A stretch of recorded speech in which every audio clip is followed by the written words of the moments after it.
passer. Et déjà, je prends une pause de Victoriaville. Il va falloir qu'il s'y fasse. Donc, je suis vraiment content d'être avec vous et de partager ce que le Seigneur a mis sur mon cœur, dans le sens que j'étais en vacances 4 semaines.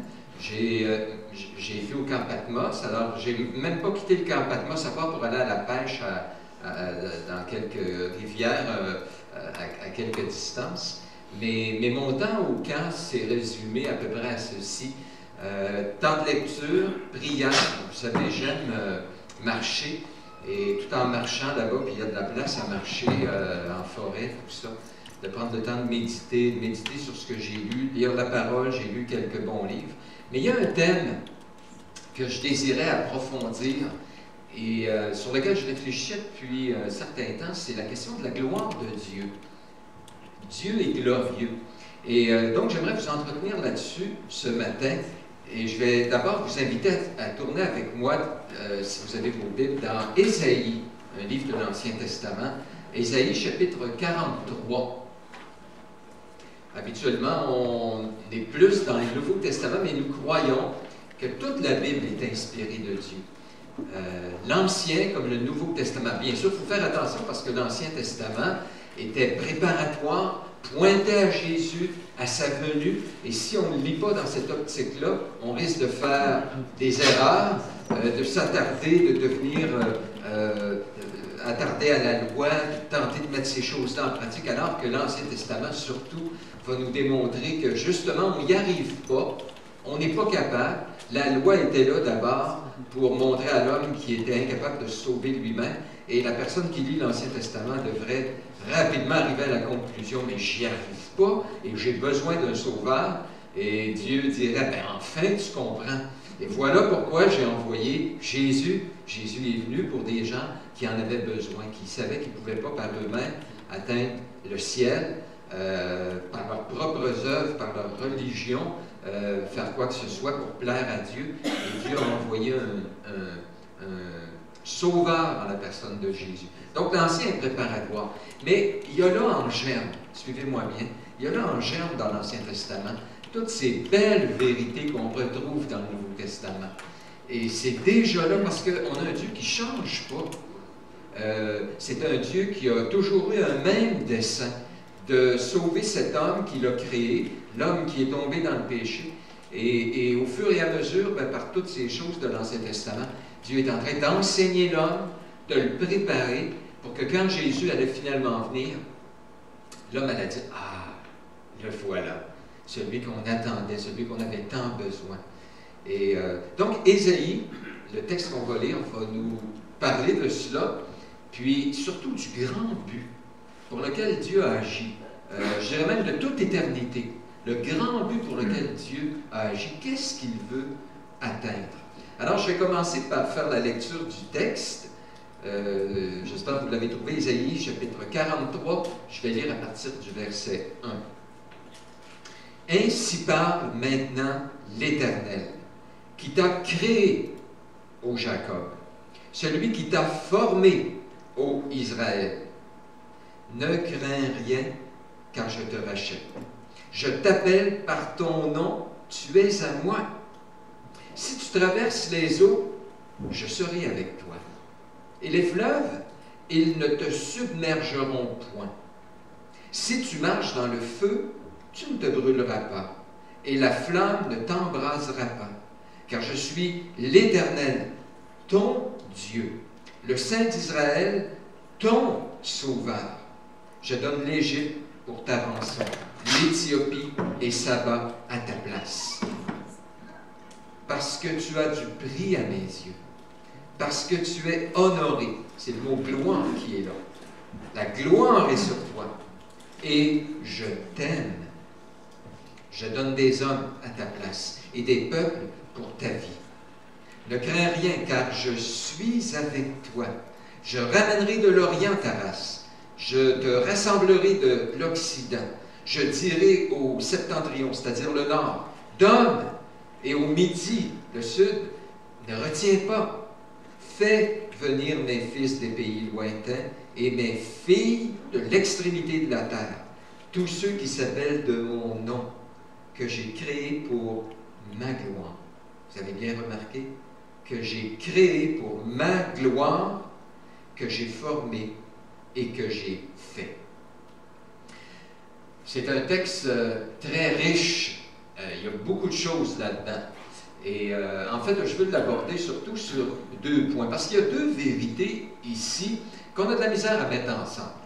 En fait, dans le texte, et j'ai insisté au verset 7, Dieu dit qu'il fait toutes choses pour sa gloire. Il veut être glorifié, recevoir l'honneur, que lui reçoive l'applaudissement. Ça, c'est une vérité qui est là.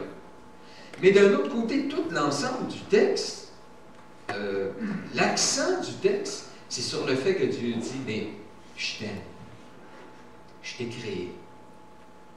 Puis cette gloire-là, là, je veux la partager avec toi. Je te rachète. Je suis avec toi. Je vais te protéger. Il y a une multitude de promesses dans tout cela. Il y a, je dirais, dans ce texte ici, ce que j'aime appeler des tensions. Il y a des tensions dans l'Écriture. Je fais bien attention aux mots que j'emploie. Je ne parle pas de contradiction. Il n'y a pas de contradiction dans la Bible. Une tension, c'est-à-dire qu'il y a 2 vérités. Les 2 sont vraies, mais on a de la misère à les mettre ensemble. L'homme qui veut pas vraiment être ouvert à Dieu va dire, ben, regarde, la Bible se contredit, elle dit telle chose, puis un peu plus loin, elle dit telle autre, puis c'est plein de contradictions. Nous, on dit, attention, parce que Dieu est Dieu. Et la Bible dit que la gloire de Dieu, dans le Proverbe, la gloire de Dieu, c'est de cacher les choses. On s'approche d'un ordinateur, honnêtement, puis on ne comprend pas tout. Parce que c'est quand même une machine pas mal développée. Mais ça, c'est rien. On peut aller plus loin et parler d'un engin spatial, d'un avion. C'est des choses qui nous dépassent. Mais imaginez, on s'approche de Dieu, un être qui nous dépasse. Alors, Dieu nous explique des choses des fois, et il n'y a jamais de contradiction. Il pourrait tout nous expliquer en détail, mais dans notre perspective à nous, on reçoit ces choses-là, puis on a de la misère à mettre tout ça ensemble. C'est là que j'appelle, il y a des tensions.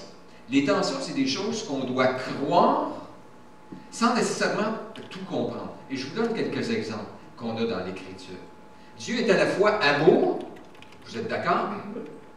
La Bible donne beaucoup de versets, mais il est à la fois juge. Il va juger les hommes rebelles.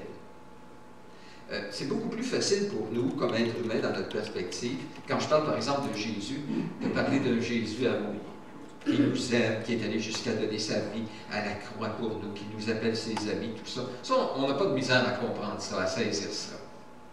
Mais la Bible dit en même temps que c'est lui, Jésus, que Dieu a établi comme juge des vivants et des morts.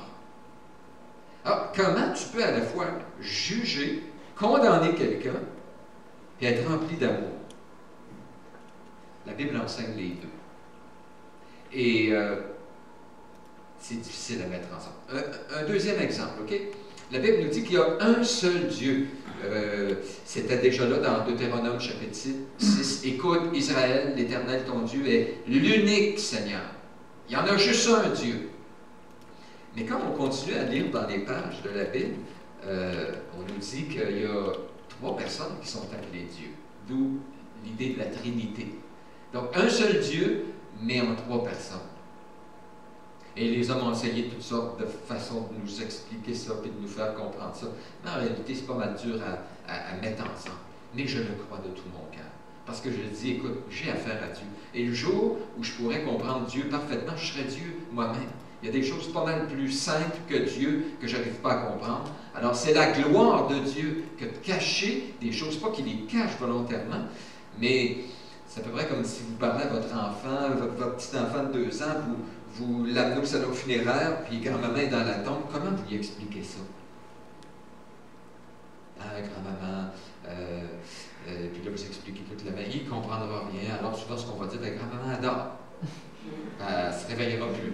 Je ne sais pas, tu essaies d'y expliquer dans les mots qu'il peut comprendre. Comment pouvait expliquer à un aveugle la couleur verte. Pensez à ça, là. Un aveugle qui est devant toi, il n'a jamais vu. Puis tu dis, hey, dehors, quand tu regardes la montagne, c'est vert. Il dit, c'est quoi vert? Il a expliqué ça comment? Pourtant, c'est une réalité, sauf qu'il y a comme. C'est pas évident à faire comprendre à quelqu'un qui est limité. Donc, il y a des tensions. Et je pourrais continuer à vous parler que Jésus est pleinement Dieu, Jésus est pleinement homme, que l'homme est totalement autonome, responsable, puis qu'à la fois Dieu est totalement souverain, et continuer, ainsi de suite. Moi, j'ai appris à me soumettre à l'Écriture, de croire sans tout comprendre avec ma logique, mais de faire confiance à un Dieu qui, dans toute sagesse, a employé les meilleurs mots, les meilleures expressions, les meilleurs exemples pour me faire comprendre les choses à mon niveau, et j'en ai suffisamment pour pouvoir fonctionner et avancer et lui être agréable. Donc, ceci étant dit, il y a quand même dans le texte qui est devant nous cette idée-là que, verset 7, Dieu nous dit qu'il a créé toutes choses pour sa gloire. Et le reste du chapitre ou de la péricope, là, pour employer un grand mot, nous met l'accent sur le fait que Dieu fait les choses pour nous parce qu'on est important pour lui. On est précieux. On va essayer de mettre les choses ensemble un peu, tenter de mieux comprendre cette tension. D'abord, le premier point, Dieu fait toutes choses d'abord pour sa gloire. Au verset 7, il dit « Tous ceux qui s'appellent de mon nom que j'ai créé pour ma gloire, que j'ai formé, que j'ai fait. » Ce texte au verset 7 ne fait pas nécessairement référence ici à la création, que Dieu a tout créé au début, dans Genèse chapitre 1, pour sa gloire.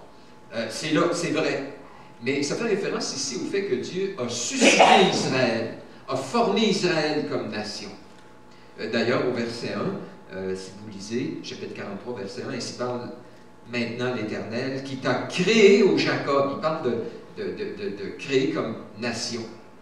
Et il est en train de nous dire ici que quand il a décidé d'appeler Abraham, Isaac, Jacob, de former les 12 tribus, de prendre ce peuple-là, de le sortir de toute son histoire, toute l'histoire en fait de l'Ancien Testament, Dieu dit, tout ce que j'ai fait là, c'est pour ma gloire. John Piper voit quand même les deux aspects, il dit ceci. Même si ce texte a un sens plus étroit, c'est-à-dire j'ai amené Israël à l'existence pour ma gloire, l'utilisation des mots créer, former, nous ramène quand même à l'acte de création originale. Voilà pourquoi Israël existe ultimement. C'est parce que toute chose existe pour la gloire de Dieu.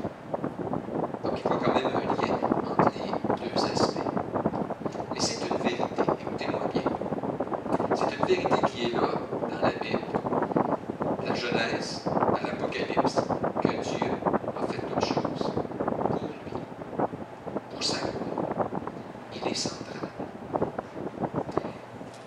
Tout a été créé par lui et pour lui. Colossiens 1,16. Dans le psaume 19, il nous dit que les cieux, toute la création, les cieux racontent la gloire de Dieu. En fait, là, tout ce monde qui nous entoure, la beauté, les perfections de ce monde, devrait nous amener à lever les yeux un peu plus haut et dire que Dieu est grand, que Dieu est glorieux. Dieu dit, j'ai créé ça pour moi, pour ma gloire. Dans l'Apocalypse, au chapitre 4, on a une ouverture sur le ciel. Il y a plein d'anges et toutes sortes d'êtres qui sont là devant le trône et qui disent ceci. Ils adorent celui qui vit au siècle des siècles.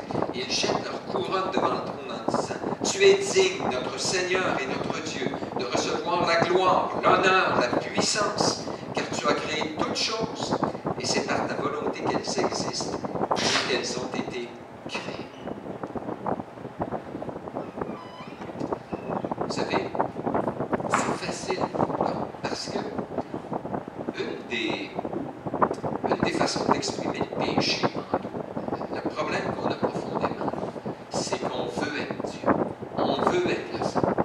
On voudrait être le centre de l'univers. On voudrait que toutes choses existent tout le monde soit centré sur nous pour répondre à nos besoins.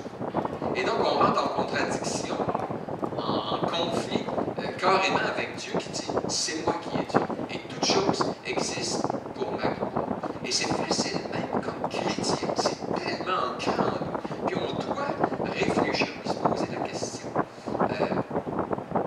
est-ce que j'ai saisi ça, que j'existe pour la gloire de Dieu? Une des choses que j'aime faire, c'est en me levant le matin, souvent aller marcher, quand je ne peux pas aller dehors, des fois je marche, je tourne en rond, dans la maison, peu importe.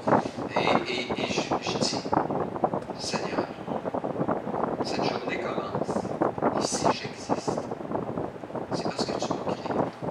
Et toi, le Créateur, là, tu m'as créé pour un but bien précis. Et je le résume à 4 aspects. Tu m'as créé, Seigneur, pour que je te connaisse, que je te découvre, que je vois ta beauté, que je vois ta gloire, comment tu es impressionnant, pour que je t'aime. Parce que ça devrait produire quelque chose en moi. On fait juste écouter une partie de hockey. Tu vois un joueur de hockey qui fait quelque chose de belle passe, puis il déjoue, puis il compte un beau but.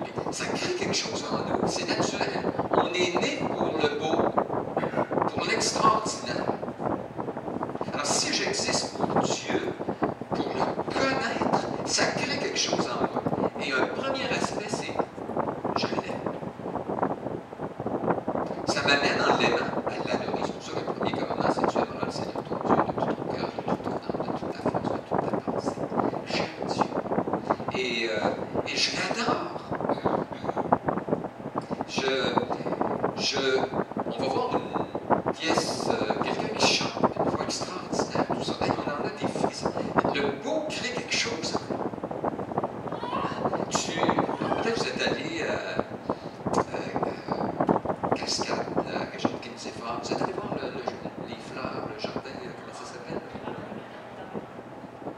Oui, Victorin, le jardin. Ah, c'est ça. Honnêtement, c'est sûr. Tu rentres là, puis ça crée quelque chose. On applaudit certaines choses qu'on trouve belles, on vient le frisson, on vient les larmes aux yeux, et on serait devant Dieu, on ferait on a été créé pour le connaître. Et quand on a une connaissance exacte, juste, on aime Dieu. Et quand on l'aime, on l'adore. Et on le salue. Les 4 aspects. À ce temps, on pas de renverser les choses. Je me suis fait trop dire longtemps dans ma vie, moi, sers, obéis à Dieu, fais pas ci, fais pas ça, oui, non. J'attends un petit peu. L'Écriture commence pas. L'Écriture commence avec Dieu. Connais-le. Aime-le de tout ton cœur, de toute ton âme, de toute ta force, de toute ta pensée. Adore-le. Dis, wow! Puis les anges, c'est ce qu'ils font. Et savez-vous, il y a un mot qui est important. Car tu es digne.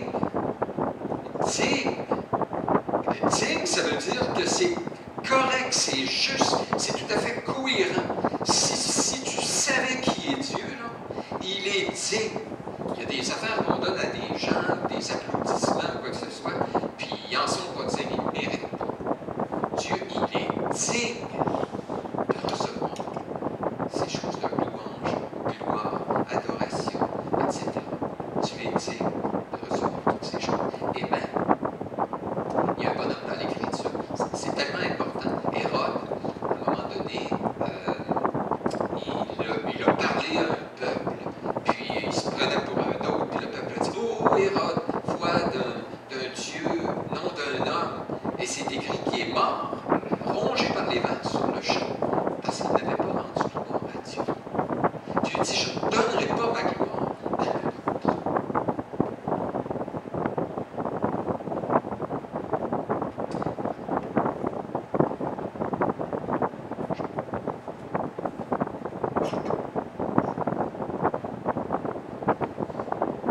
Il y a certaines histoires dans la Bible que si vous saisissez pas cela, honnêtement, vous allez avoir de la misère. Ça va vous choquer. Et je vous chante ce matin, je vous en donne quelques-unes. Okay?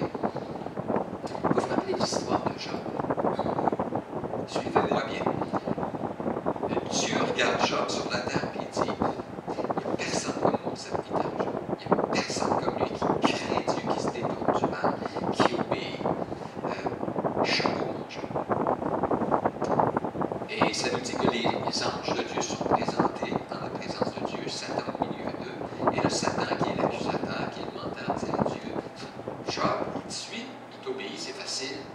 Tu lui donnes tout ce qu'il veut, qu'il te suivra pas un maître comme ça qui donne tous les bonbons qu'il veut. Hein? Enlève-lui les choses que tu lui donnes, et tu vas voir. Il va te mentir en face. En fait, c'est une accusation que Dieu n'est pas digne d'être servi pour qui il est, c'est juste à cause de ce qu'il a. Tu écoutes ça et il dit, c'est correct, vas-y, je le livre entre tes mains. Mais il donne une limite. Tu n'y touches pas. À sa vie, à son corps, tu n'y touches pas. Alors, il arrive une série d'événements que Satan met en branle, où il perd tout ce qu'il possède. Et comment réagit Job? L'Éternel a donné, l'Éternel a repris, en enlevant toutes ces choses-là qu'il m'avait données, que le nom de l'Éternel soit béni. Quand vous lisez ça, vous dites, attends un petit peu, est-ce que je serais prêt, moi, à dire, j'existe pour Dieu, pour sa gloire, et s'il faut pour prouver qu'il est glorieux et qu'il est digne, qu'on m'enlève tout ce qu'il faut, tout ce que j'ai, toutes les choses que j'ai, je suis prêt parce que j'existe pour ça. Ça, c'est ultime. On comprend, c'est un exemple extrême, le cas de Job. Même ça va plus loin, parce que Job n'a pas maudit Dieu. Satan retourne, cogne au ciel, et il dit, Dieu dit, tu es mon serviteur Job, il n'y a personne comme lui, il craint Dieu, tu sais, tu vas être facile, un homme, il n'y a qu'à toucher à son corps, puis elle le rend malade, puis tu vas voir qu'il te maudit en face. Dieu dit, ok, vas-y, mais il met encore là une limite, tu lui enlèves pas la vie. Et là, il vient avec une maladie terrible, atroce, qui dure, on ne sait pas trop combien de temps. Et dans tout cela, Job ne pêche pas. Et il sert à démontrer la gloire de Dieu, comment Dieu est digne, glorieux, que ça pourrait, même s'il m'enlève mes biens, même s'il m'enlève ma santé, je vais continuer à le suivre. Si c'était le plan pour vous, tu existes pour la gloire de Dieu. Puis Dieu permet quelque chose dans ta vie, une espèce de test qui va démontrer que tu ne le sers pas pour ce qu'il a, mais pour ce qu'il est, et que ça va manifester sa gloire, puis ça te coûte quelque chose, là. As-tu suffisamment saisi que Dieu est glorieux comme ça, et que ça vaut la peine? Ça vous passe, juste moi, quand je lis l'histoire de Job, que ça me passe par la tête. Il faut rappeler l'aveugle-né, l'autre histoire, je vous trouble encore un peu plus. Jean 9, Jésus se promène avec ses disciples, puis il voit un aveugle qui a, je pense, c'est 40 ans. Depuis qu'il est né, qu'il est aveugle. Alors les disciples, avec leur conception juive, disent à Jésus, c'est-tu lui qui a péché pour qu'il soit né aveugle, ou si c'est ses parents? Question idiote. Il pourrait dire pas péché avant de naître. Voyons donc. Peut-être ses parents, ça fait beaucoup de sens. Mais Jésus dit non, c'est pas que ni lui ni ses parents ont péché, mais c'est afin que la gloire de Dieu soit manifestée. En d'autres mots, il a souffert d'aveuglement pendant 40 ans, et aujourd'hui je le guéris, et ça va démontrer comment Dieu est glorieux et puissant, et qu'il est capable de faire recouvrir la vue à quelqu'un qui est aveugle. Alors Jésus le guérit, il va dire, wow, gloire à Dieu, quelle puissance! Moi je m'appelle l'aveugle-né. Je dis, attends un peu.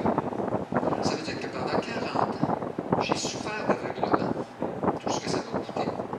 Uniquement pour qu'un jour, Jésus me guérisse. Puis que je devienne, je vois. Puis que là, les gens disent, hey, Dieu est glorieux. Attends, je suis prêt à servir ça. Ça vous passe par la tête, vous autres, quand vous lisez cette histoire?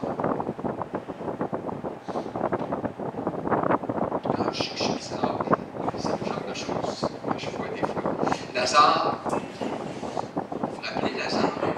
Lazare était malade. Ses sœurs envoient quelqu'un dire à Jésus, Jésus, ton ami, celui que tu aimes, Lazare, il est malade. Quand Jésus apprend ça, il attend encore 2 jours avant de commencer à bouger pour se rendre voir Lazare. Et ses disciples lui posent des questions. Jésus dit, non, cette maladie n'est pas à la mort, mais elle est pour la gloire de Dieu. Et finalement, il se retrouve là-bas. Puis quand il arrive, finalement, ça fait déjà 4 jours qu'il est mort. Puis déjà, il décompose, il sent, il est... Puis 3 personnes lui disent, les 2 sœurs, Marie, Marthe, disent à Jésus, pourquoi t'es pas venu avant? T'aurais pu le guérir. Pourquoi avoir attendu comme ça? Et même les gens autour ont dit, mais lui qui fait des miracles et qui donne la vue aux aveugles, n'aurait-il pas pu faire aussi que cet homme ne meure pas? Jésus avait dit, cette maladie n'est pas à la mort, elle est pour la gloire de Dieu. Et finalement, quand il se retrouve devant le tombeau, ça faisait 4 jours qu'il était mort, il le ressuscite. Lazare sort. Et là, Lazare sort de là. Et la gloire de Dieu est manifestée beaucoup plus. Jésus aurait pu, à distance, dire, Lazare guéri. Ça aurait été glorieux pas mal. Les gens en partant, on s'entend. Il aurait pu se rendre là-bas, puis comme il était à l'extrême en train de rendre son dernier souffle presque, dire Lazare, souffle un peu plus, ou un peu mieux, je sais pas. Et il ressort de là, il est super. Mais il attend qu'il décompose. Et là, Lazare sort de là, puis là, ils font une fête, après on parle la suite, tout ça. Mais moi, je me mets à la place de Lazare, et attends, je comprends là, que ça sert à ta grande utilité. Moi, ce que j'ai subi, puis la fête de mes sœurs,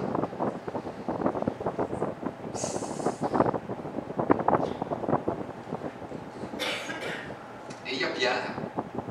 Pierre, Jésus lui dit, dans Jean, chapitre 21, en vérité, je te le dis, quand tu étais plus jeune, tu te saignais toi-même, tu allais où tu voulais, mais quand tu seras vieux, tu étendras tes mains et un autre te ceindra et te mènera où tu ne voudras pas.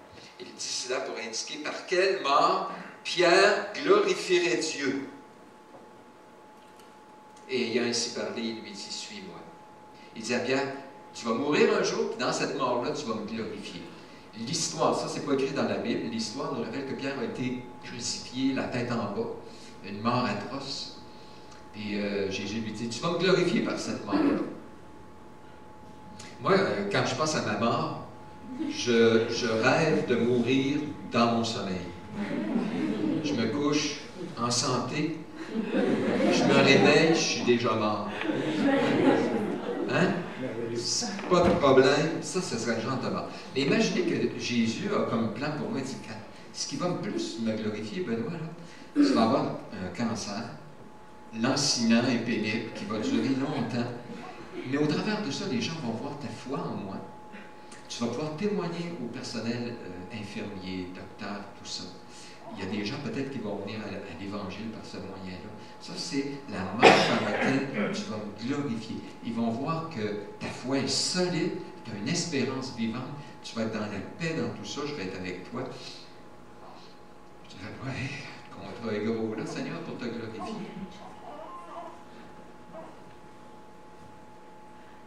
Pourtant, la Bible va assez loin qu'elle nous dit, soit donc que vous mangiez, soit que vous buviez, soit que vous fassiez quelque autre chose, faites tout pour la gloire de Dieu. Les ministères qu'on exerce, et c'est tellement dur, parce que nous, on cherche notre gloire, on veut être aimé, on veut être apprécié. C'est ça quand je dis notre gloire, on veut être applaudi tout le temps. Dans 1 Pierre, il nous dit, comme des bons dispensateurs des diverses grâces de Dieu, que chacun de vous mette au service des autres le don qu'il a reçu. Si quelqu'un parle, que ce soit comme annonçant les oracles de Dieu. Alors quand tu parles, tu annonces le message de Dieu. Si quelqu'un sert dans un ministère, qu'il le remplisse selon la force que Dieu communique, afin qu'en toute chose, Dieu soit glorifié. Donc si j'apporte un message ce matin, puis que c'est Dieu qui me l'a donné, regardez pas Benoît, applaudissez pas Benoît, c'est Dieu qui l'a donné. Si vous servez d'une quelconque façon, allez-y avec la force que Dieu vous donne pour que les gens disent « Hey, gloire à Dieu, c'est lui qui rend capable. » Notre vie, notre métier, même nos prières. Il dit « Je vous ai établi pour que vous priez, que vous portiez du fruit par vos prières, afin que le Père soit glorifié. » Dans l'Évangile de Jean. Tout est là pour la gloire de Dieu.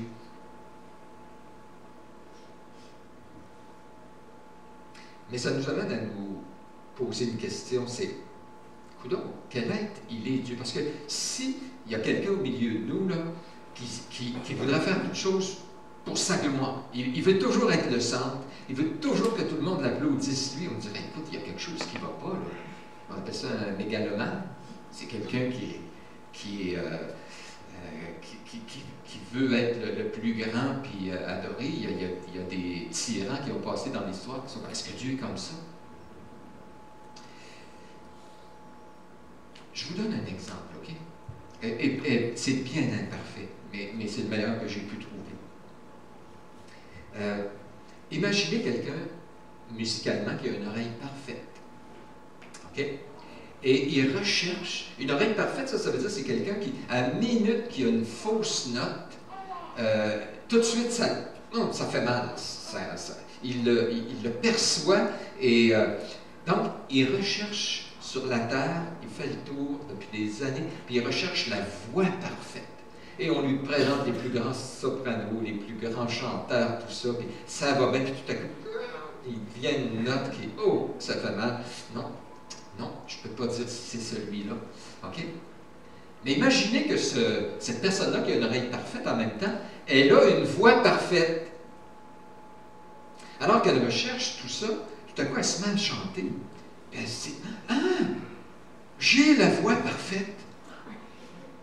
Elle n'entend pas de fausse note, puis autant son oreille que sa voix est parfaite. Si elle dit, je suis la personne qui a la meilleure voix sur cette terre, est-ce que ça sera de l'orgueil? Ben non, c'est la vérité. Vous me suivez? Alors, on a un Dieu qui est saint. Il aime la sainteté. Il regarde partout. Il y a juste lui qui est aussi saint. On a un Dieu qui est puissant, qui aime la puissance.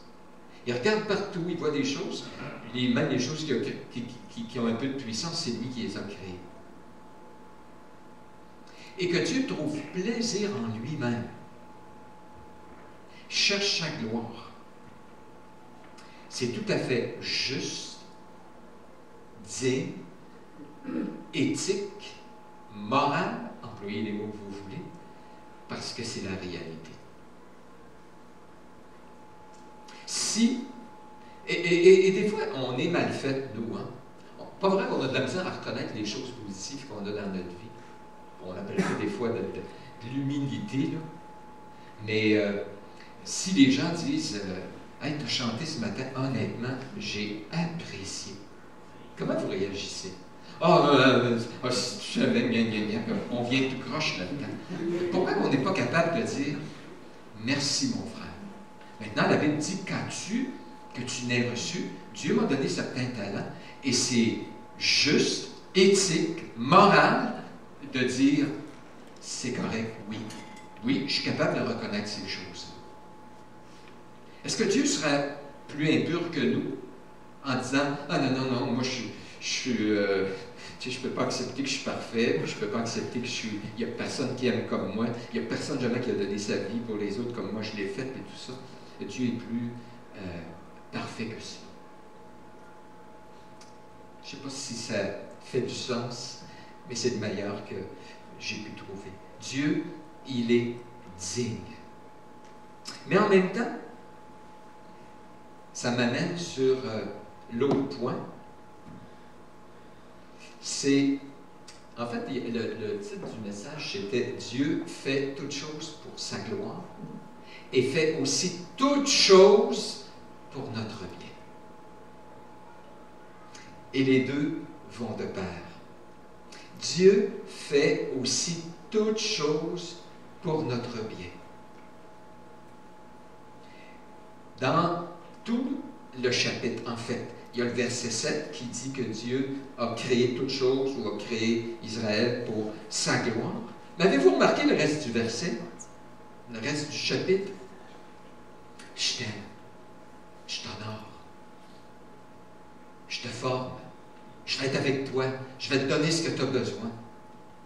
En fait, suivez-moi bien, la gloire de Dieu, là, pour l'enfant de Dieu, cette doctrine-là, que tout existe pour sa gloire, n'est pas menaçante. Parce que c'est sa gloire aussi de nous aimer.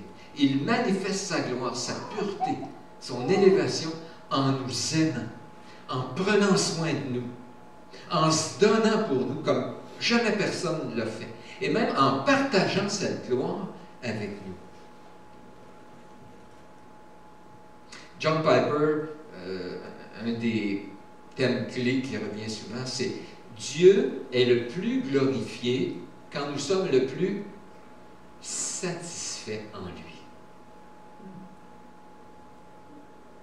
En d'autres mots, comme être humain, là, nous, c'est pas qu'on a un Dieu qui cherche sa gloire, puis qui est là, puis qui est prêt à nous écraser, puis qui dit non, c'est un Dieu qui cherche sa gloire, mais qui va la chercher, entre autres, en manifestant sa bonté, son amour, son salut, sa grâce, sa rédemption envers nous. Tout le texte insiste là-dessus. Alors, on n'est pas menacé par sa gloire, par le fait que Dieu recherche sa gloire. Dieu nous est favorable. Dieu nous est propice. Dieu nous aime. Et donc, le texte va insister, j'emploie le mot, et soulignez-le, insister sur cette vérité. Il se présente comme un Dieu qui cherche sa gloire, particulièrement en recherchant le bien de son peuple. Paul, dans Philippiens, dit ceci. Il parle que sa mort est imminente. Il est en prison dans l'Épître aux Philippiens. Puis il dit, ce qui m'arrive, le fait que je suis en prison, puis que c'est possible que je ne sorte pas de là, puis que je meure, tout cela va contribuer à trois choses. C'est un des super beaux textes de la Bible. Il dit, ça va produire l'avancement de l'Évangile, parce que nul n'ignore dans le prétoire partout ailleurs, nul n'ignore que c'est pour Christ que je suis dans les liens, puis les frères sont encouragés. Donc, ça permet de témoigner, puis ça encourage les frères à témoigner. Alors, toutes choses arrivent pour la propagation de l'Évangile. Puis deuxièmement, il dit, je sais que par ma mort ou par ma vie, Christ va être glorifié. Il dit, peu importe l'issue, ça va contribuer à la gloire de Dieu. Mais il ajoute aussi, troisièmement, puis il dit, je sais que cela va contribuer aussi à mon salut, à mon avancement, à mon bien-être, en tout. Fait que lui, il ne voit pas de contradiction entre tout ça. On a un Dieu de tellement parfait, grand, qu'il est capable de organiser, orchestrer tous les événements de la vie pour à la fois accomplir trois buts. Puis je les mets dans l'ordre. Premièrement, sa gloire. Deuxièmement, toujours notre bien-être. Jamais un au détriment de l'autre, toujours les deux. Et troisièmement, l'avancement de l'Évangile, le progrès de son royaume. Les trois sont là. Ça ne devrait jamais, la doctrine de la gloire de Dieu, que Dieu fait toutes choses pour sa gloire, nous déprimer, décourager ou penser que c'est contre nous. Jamais, jamais, jamais. Et dans le peu de temps qui me reste, je veux juste vous le montrer dans le texte. Ce Dieu qui cherche sa gloire parle à un peuple, et ce peuple a un créateur, au verset 1. Ainsi parle maintenant l'Éternel qui t'a créé, ô Jacob, celui qui t'a formé, ô Israël. Et au verset 7, il dit, tous ceux qui s'appellent de mon nom, que j'ai créé pour ma gloire, que j'ai formé, que j'ai fait. Alors ce Dieu-là qui cherche sa gloire nous a fait, a suscité Israël, nous a créés à la création, puis nous a recréés en Jésus-Christ. C'est une des images employées pour le salut dans le Nouveau Testament. Nous sommes des nouvelles créatures. Vous êtes d'accord avec moi? On a été créés en Jésus-Christ pour des bonnes œuvres. Okay? Vous, là, imaginez, vous créez quelque chose que vous trouvez beau. Qu'est-ce que vous allez faire? Pensez juste comment Dieu traite sa création. Il a créé un monde, il voit que c'est bon. Il prend plaisir en ses œuvres, on chante. Chacun des aspects de sa création est complémentaire, puis il s'assure que tout est bien, puis tout est répondu, qu'il y a des provisions pour chacune. Et c'est la même chose pour vous. Ce Dieu qui cherche sa gloire, là, il vous considère comme sa création. sa création. Il a commencé quelque chose en vous qui va rendre parfait pour le jour de Jésus-Christ. Alors ne vous en faites pas. Il se glorifie. Vous êtes l'œuvre de Jésus. Vous réalisez ça? Vous êtes l'œuvre de Jésus. Il vous regarde, il est encore en train comme un sculpteur de vous tailler pour manifester sa gloire. Alors vous êtes précieux. Le peuple de Dieu a un créateur. Deuxièmement, le peuple de Dieu a un rédempteur. Chapitre 1, verset 1. Ainsi parle maintenant l'Éternel qui t'a formé, ô Jacob, qui t'a créé, ô Jacob, qui t'a formé, ô Israël. Ne crains rien, car je te rachète. Je suis ton rédempteur, en d'autres mots. Je t'appelle par mon nom, tu es à moi. Le peuple de Dieu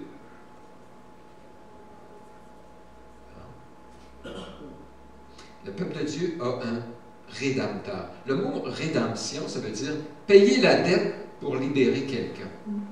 Puis dans la Bible, il y a différents sens associés à ça aussi. Il veut dire effacer, pardonner, expier, annuler. Si vous regardez le contexte dans lequel c'est employé, là, Dieu dit, je te rachète, en d'autres mots, tes péchés, ils sont pardonnés. C'est pour ça qu'il a donné Jésus à la croix, pour pardonner nos péchés, pour expier. Il ne nous traite pas selon nos péchés.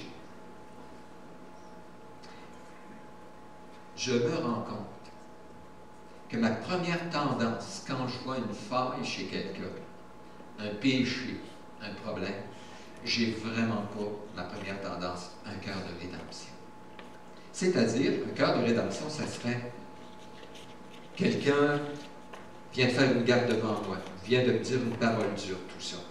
Qu'est-ce que je pense? Ah, le espèce de homme. En tout cas, je suis mieux de ne pas le voir tout seul d'un coin là. Et tout de suite, moi, je pense vengeance, qui va payer pour ça. Il m'écœure, il mérite qu'il arrive quelque chose. OK?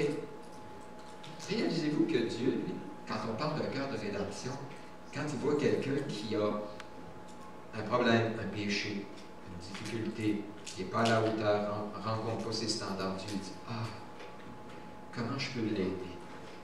Il est malheureux. Comment? Qu'est-ce que je peux faire pour le sortir de là? Comment le restaurer? Comment le réparer? Qu'est-ce que je peux faire?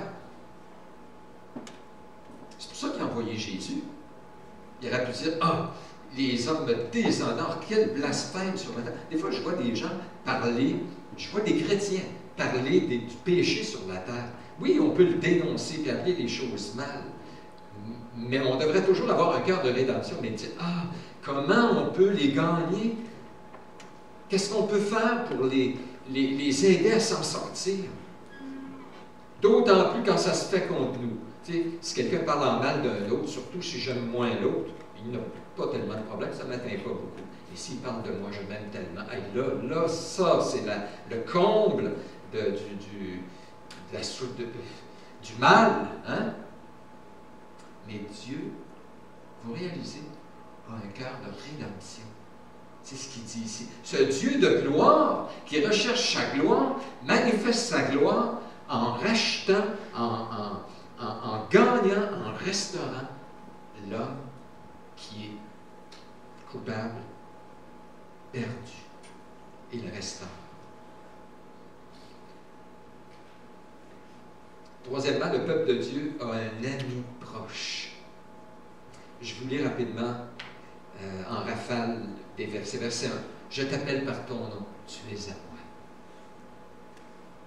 Je suis certain que quand Dieu prononce ça, il ne dit pas hey, t'es à moi là, hein? Il dit hey, t'es à moi. Comme quand vous prenez votre petit enfant. Hey, mon enfant.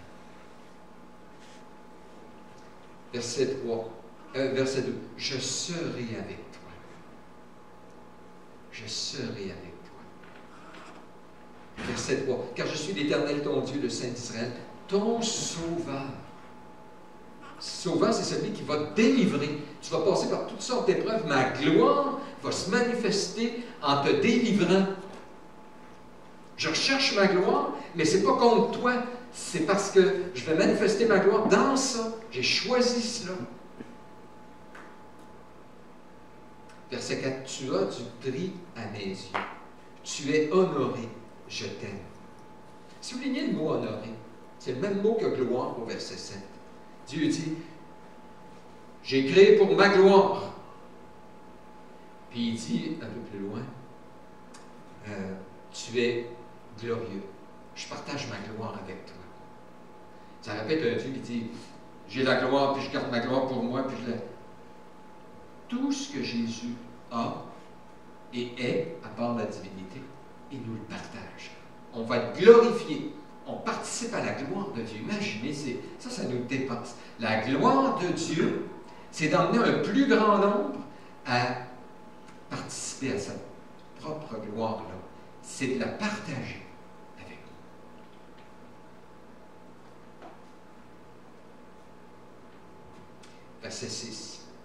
Verset 5. Ne crains rien, je suis avec toi. Il répète encore. Verset 6. Fais venir mes fils des pays lointains, mes filles de l'extrémité de la terre. Il nous appelle ses fils, ses filles. Vous aimez vos enfants? Pensez-vous que le Dieu qui est parfait, le Dieu qui se dit amour, vous aime moins que vous aimez vos enfants? Si donc méchant comme vous l'êtes, vous savez donner des bonnes choses à vos enfants, à combien plus forte raison votre Père qui est dans les cieux donnera-t-il des bonnes choses à ceux qui les lui demandent? Ah, ce verset-là, moi, il est précieux. Probablement les 12 dernières fois que je suis venu prêcher ici, je l'ai cité. Parce que j'aime les enfants. Puis à chaque fois que j'ai tendance à douter que Dieu pourrait avoir des sentiments négatifs à mon égard, vous avez de toi, enough is enough, là, t'en as trop fait, ou tu n'avances pas vite, ou quoi que ce soit, qui pourrait avoir le moindrement des sentiments négatifs envers moi, je dis, Seigneur, je suis tellement méchant, moi. Puis je vois les sentiments que j'ai pour mes enfants, maintenant mes petits-enfants. Wow! T'es mieux que ça encore. Toi, imparfait, pour l'amour. Il est parfait. C'est masculin. Amen.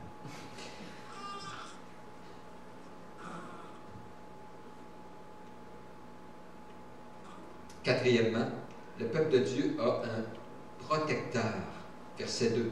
Si tu traverses les eaux, je serai avec toi.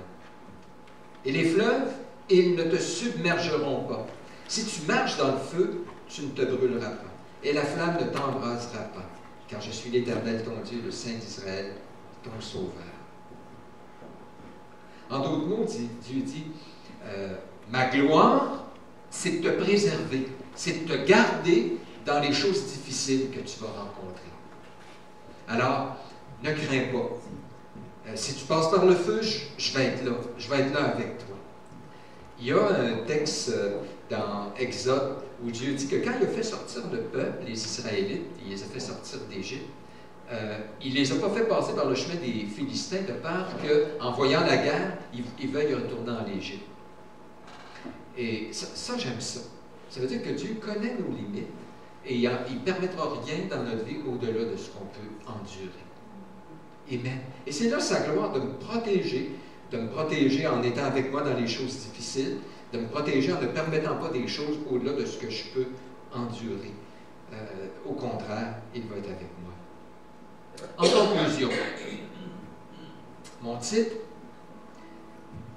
toute chose d'abord pour la gloire de Dieu. Ensuite aussi, toute chose pour le bien de son peuple. Toute chose concourt au bien de ceux qui aiment Dieu. Reconnaissons ces racines quand on veut prendre la propre gloire pour nous. Faisons confiance à Dieu qui recherche sa gloire et qui va la partager avec nous. Glorifions Dieu, remettons-lui cette gloire-là. Quand on chante, quand on le célèbre, c'est quoi? On accepte cette place-là, que c'est à lui que revient toute la gloire, l'honneur, la puissance. Combien qu'il y a de textes qui disent ça? Alors qu'on lit la Bible, avez-vous remarqué, hein? Jésus, Paul, souvent il laisse les versets, les doctrines l'amener dans la louange, l'adoration, on appelle ça des doxologies. Remettons la gloire à Dieu en toutes choses. Croyons qu'en prenant notre place, qu'en lui remettant la gloire, nous allons être les plus satisfaits et les plus honorés. Louons Dieu. Dans la suite, je laisse la place aux musiciens.